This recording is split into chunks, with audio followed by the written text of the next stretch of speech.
Welcome back. Yusuf Raza Gilani صاحب اور ان کے اہل خانہ ایک بار پھر خبروں میں ہیں اور معاملات وہی ہیں جو ان کی حکومت کے دوران رہے. کرپشن کے الزامات اور وہ کیس جو آج خبروں کا موضوع بنا وہی ایفیڈین کیس ہے، یعنی کہ وہ دوا جو منشیات کے بنانے کے لیے استعمال کی جاتی ہے، جس کے 10 ٹن کا کوٹا مبینہ طور پہ علی موسیٰ گیلانی نے اپنا انفلوئنس استعمال کرتے ہوئے مشکوک لوگوں کو دلایا تھا اور یہ مشکوک طریقے سے استعمال کیا گیا منشیات بنانے کے لیے. یہی الزام لگا تھا اس وقت کے وزیر صحت مخدوم شہاب الدین پر بھی. اینٹی نارکوٹک فورس جو اس معاملے کی تحقیقات کر رہی تھی اسے تلاطم کا سامنا کرنا پڑا. اس کے کئی اہلکاروں کو تبدیل کیا گیا. سپریم کورٹ آف پاکستان کی مداخلت پہ ان کو ان کی جگہ پہ رکھا گیا. تحقیقات اور تفتیش میں بہت مشکلات سامنے آئی ہیں. آج اس کیس کی سماعت ہوئی ہے انسداد منشیات کی عدالت میں راولپنڈی میں، جہاں پر اینٹی نارکوٹک فورس نے جناب علی موسیٰ گیلانی کے اہل خانہ کے اثاثوں کی تفصیلات اور مخدوم شہاب الدین کے اثاثوں کی تفصیلات اینٹی نارکوٹک عدالت کے سامنے پیش کیے. 400 صفحات پر مشتمل دستاویزات ہیں جس میں اثاثے دکھائے گئے ہیں. جناب یوسف رضا گیلانی کی اہلیہ فوزیہ گیلانی، ان کے صاحبزادے علی موسیٰ گیلانی اور ان کے دوسرے صاحبزادے عبد القادر گیلانی، اور اس کے علاوہ جناب مخدوم شہاب الدین کے.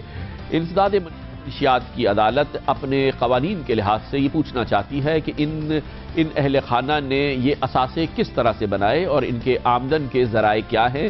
حکومت میں آنے سے پہلے ان کی مالی کیا کیفیت تھی اور ان کے اثاثے کیا تھے، اور کس طریقے سے کیا یہ قرضوں تلے دبے ہوئے تھے، کیا یہ قرضے معاف کرانا چاہتے تھے، اور اب یہ اثاثے اگر بن گئے تو اس کی کیا وجوہات ہے، یہ بتانا ہوگا. عدالت میں 12 فروری کو طلب کیا ہے جناب یوسف رضا گیلانی کی اہلیہ فوزیہ گیلانی اور دونوں صاحبزادوں علی موسیٰ گیلانی اور عبد القادر گیلانی کو بھی. بہت اہم کیس ہے ایفیڈین کیس، جس کی سماعت اس وقت راولپنڈی میں جاری ہے. اس کی مزید تفصیلات کے لیے راولپنڈی جاتے ہیں جہاں پر ہمارے کورسپونڈنٹ یوسف زئی موجود ہیں.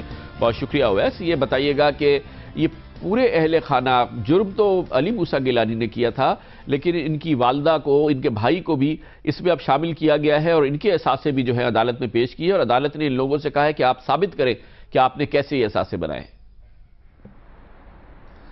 جی کامران خان صاحب، بالکل اے این ایف نے جو تفتیش کی ہے اس نے ان کے دوستوں اور ریلیٹیوز کو بھی شامل تفتیش کیا تھا اور ان کے حوالے سے بھی معلومات لی تھیں. اور جو اے این ایف کے ڈی جی ہوتے ہیں ان کے پاس یہ اختیارات ہوتے ہیں. جو ایکٹ ہے نارکوٹکس کنٹرول سے متعلق 37 سیکشن ہے، اس کے تحت وہ ملزمان کے اثاثے فریز کر سکتے ہیں، اور یہ اختیارات استعمال کرتے ہوئے گزشتہ سال انہوں نے تمام جو 14 ملزمان ہیں ان کے اثاثے فریز کر دیے تھے. اور قانون کے مطابق اس کی رپورٹ 3 دن میں ٹرائل کورٹ میں جمع کرانی ہوتی ہے، جو کہ ٹرائل کورٹ میں جمع کرائی گئی. اور قانون کے مطابق یہ بھی لازم ہوتا ہے کہ 7 دن کے اندر وہ تمام تفصیلات پیش کریں عدالت میں، جس کے بعد عدالت اس بات کا فیصلہ کرتی ہے کہ اکاؤنٹس فریز کرنے کے حوالے سے جو اے این ایف کا اقدام ہے اسے حتمی منظوری دی جائے یا پھر جو موقف ہے ملزمان کا اس سے سننے کے بعد اسے ڈی فریز کر دیا جائے. جو انسداد منشیات کی عدالت ہے راولپنڈی میں، اس میں 3 سال تک جج کا عہدہ خالی رہا. جو 18 اکتوبر کو جج صاحب کا تبادلہ ہوا تھا، اس کے بعد 18 جنوری کو دوبارہ تقرری کی گئی اور انہوں نے 21 جنوری کو پہلی مرتبہ اس کیس کی سماعت کی اور نوٹسز جاری کیے. آج اہم بات ہے جج ہی اپوائنٹ نہیں ہوا. انسداد منشیات کی عدالت کا جج 3 سال تک اپوائنٹ نہیں ہوا، اور شاید اس کی وجوہات بھی یہ ہوں جو کہ اس وقت سامنے آ رہی ہیں. یہ بتائیے گا کہ اثاثے جو ہیں یہ تمام 400 صفحات مشتمل جو دستاویزات پیش کی گئی اب یہ منجمد ہو چکے ہیں. جی بالکل، یہ اثاثے منجمد ہو گئے ہیں اور اس میں صرف عدالت کی حتمی منظوری ہے. 3 ماہ بعد جب جج کی تقرری ہوئی ہے تو انہوں نے نوٹس جاری کر دیا ہے اور سمن کر لیا ہے تمام ملزمان کو کہ وہ آ کے تصدیق یا تردید بھی کریں کہ جو اثاثوں کی تفصیل پیش کی گئی ہے وہ درست ہے یا نہیں، اور یہ بھی بتائیں کہ ذریعہ آمدن کیا تھا اور انہوں نے کس طریقے سے یہ تمام اثاثے بنائے ہیں. اب 12 تاریخ کو تمام ملزمان کو حاضر ہونے کا کہا گیا ہے.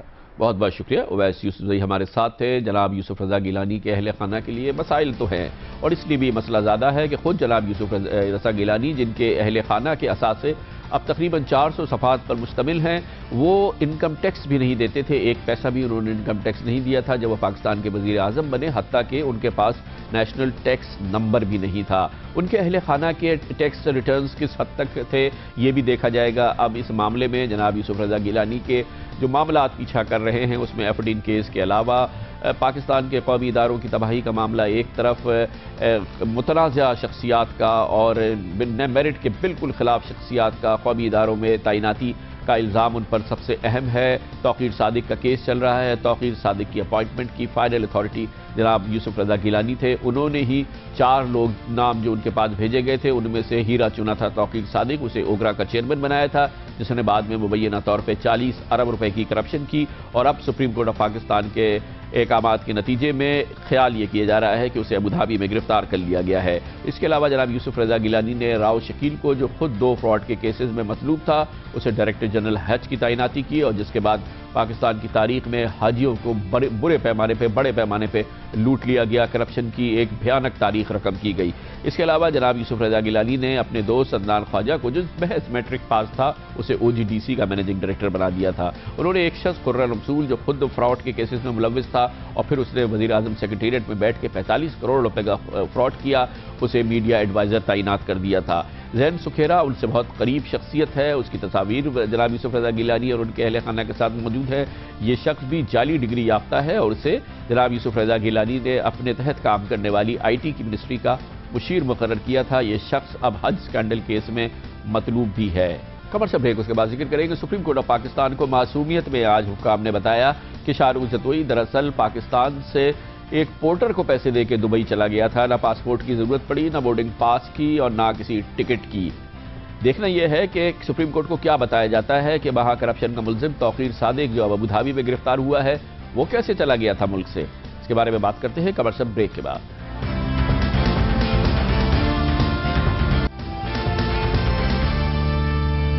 Welcome back. Supreme court of Pakistan کو آج بتایا گیا کہ شاہ زیب قتل کیس کا مرکزی ملزم اور پاکستان کے بااثر خاندان، انتہائی پیسے والے خاندان کا سپوت شاہ رخ جتوئی دراصل پورٹر کو پیسے دے کے دبئی چلا گیا تھا، اور یہ بھی بتایا گیا کہ یہ نہیں پتا کہ کیسے ممکن ہوا کہ اس نے دبئی کی فلائٹ لی جبکہ اس کا نام مشکوک لوگوں کی فہرست میں شامل تھا، اور اس نے نہ ٹکٹ لیا، نہ اس نے بورڈنگ پاس لیا، نہ کہیں پہ اس کے پاسپورٹ کا اندراج ہوا اور وہ دبئی پہنچ گیا۔ بہت اہم سوال ہے جس کا جواب آج چیف جسٹس آف پاکستان پوچھنا چاہتے تھے۔ چیف جسٹس آف پاکستان نے کہا کہ عدالت آنکھیں بند نہیں کرے گی، پورٹر کو قربانی کا بکرا نہ بنایا جائے۔ انہوں نے کہا کہ لوگوں کی جانیں جائیں اور عدالت خاموش بیٹھی رہے، یہ تماشا نہیں چلے گا۔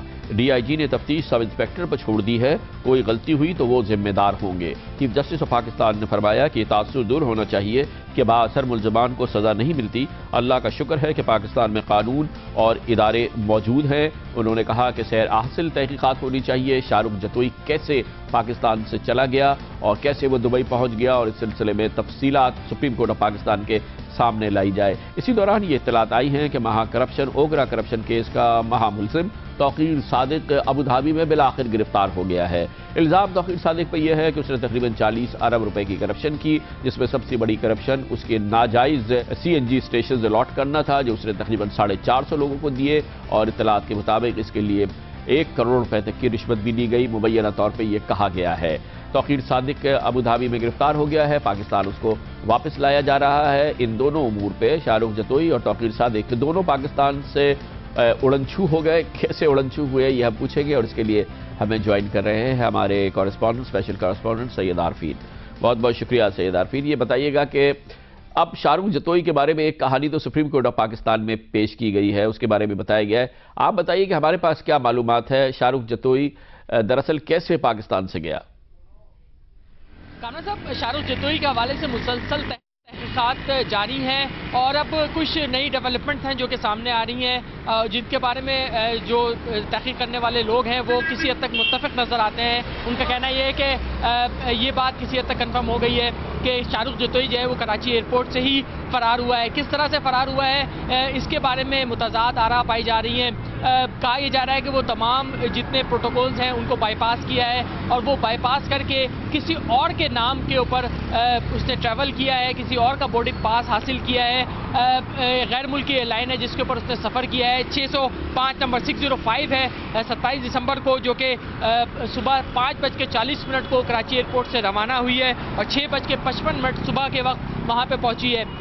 یہ انہوں نے بتایا ہے کہ کسی اور نام سے ٹریول کیا ہے، لیکن یہ نام پتہ کرنا، یہ لگتا ہے کہ نام چھپایا جا رہا ہے کہ اس نے کس نام سے جو ہے وہ ٹریول کیا ہے، یا کس کے نام کے اوپر اس نے ٹریول کیا ہے، کیونکہ یہ کوئی اتنا بڑا مسئلہ نہیں جو چھپایا جا سکے یا جس کے اوپر معلوم نہ کیا جا سکے، کیونکہ جو مسافر جاتے ہیں ایئر لائن کے پاس ان کی فہرست موجود ہوتی ہے۔ اب یہ پتا کرنا کہ اس نے کس نام سے کس کے نام کے اوپر ٹریول کیا ہے، یہ کوئی مشکل کام نہیں ہے۔ اچھا آپ یہ بتائیے کہ ظاہر ہے مشکل کام نہیں ہے، لیکن آج سپریم کورٹ آف پاکستان میں کہا گیا کہ وہ دراصل پورٹر کو پیسے دے کے چلا گیا تھا۔ یہ بتائیے توقیر صادق بھی تو نہیں ابھی تک پاکستان سے وہ چلے گئے، ان کا نام بھی ای سی ایل پہ تھا، یہ بھی نہیں پتا کہ وہ ان کا بھی کسی ریکارڈ میں ذکر نہیں ہے کہ پاکستان کے کسی ایئرپورٹ سے ٹریول کیا۔ اور ستم یہ ہے کہ اب یونائٹڈ عرب ایمریٹس کا، متحدہ عرب امارات کا پاکستان سے کوئی زمینی راستہ نہیں ہے۔ اب اطلاعات یہ ہیں کہ توقیر صادق کو ابوظہبی میں گرفتار کر لیا گیا ہے۔ اب پوچھا جائے گا ان سے کہ کیا وہ ہوا میں تحلیل ہو کے ابوظہبی پہنچ گئے یا کیسے پہنچے، ان کے بارے میں کیا خبر ہے؟ کامران صاحب، آج ترجمان نیب کی جانب سے یہ دعویٰ کیا گیا کہ توقیر صادق کو متحدہ عرب امارات کے اندر گرفتار کر لیا ہے۔ ہم نے ان سے رابطہ کیا، مزید تفصیلات چاہییں۔ ان کا کہنا تھا کہ 2 سے 3 دن لگیں گے توقیر صادق کو جو لیگل فارمیلٹیز ہے اس کو پورا کر کے پاکستان لانے میں۔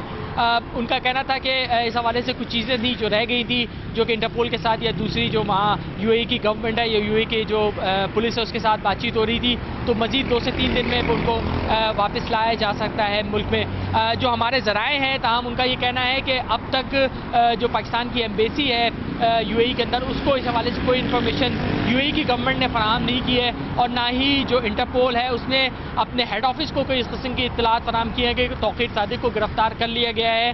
یہ ہمیں بتایا گیا ہے کہ شاید اس کی وجہ یہ بھی ہو سکتی ہے۔ ہمارے ساتھ ہم معلومات دے رہے تھے کہ کیا ہوا شاہ رخ جتوئی اور توقیر صادق کے ساتھ کیسے اڑن چھو ہوئے پاکستان سے۔ کمرشل بریک، اس کے بعد ذکر کریں گے۔ الیکشن کمیشن آف پاکستان نے آئندہ انتخابات کے لیے جامع قواعد کا اعلان کر دیا ہے۔ اس کی روح پہ عمل ہو گیا، روح کے مطابق عمل ہو گیا تو الیکشن صاف شفاف ہو، اس میں کوئی شک نہیں رہ جائے گا۔